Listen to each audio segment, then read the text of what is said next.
C. Joseph Vijay எனும் நான்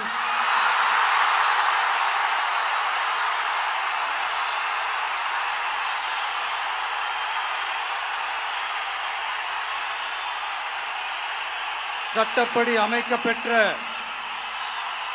இந்திய அரசியல் அமைப்பின்பால்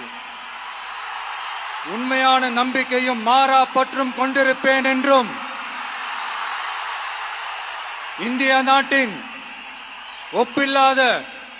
முழு முதல் ஆட்சியையும் ஒருமையையும் நிலைநிறுத்துவேன் என்றும் தமிழ்நாட்டு அரசின் முதலமைச்சராக உண்மையாகவும் உளச்சான்றின்படியும் என் கடமைகளை நிறைவேற்றுவேன் என்றும் அரசியல் அமைப்பிற்கும் சட்டத்திற்கும் இணங்க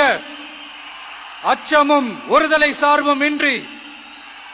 விருப்பு வெறுப்பை விலக்கி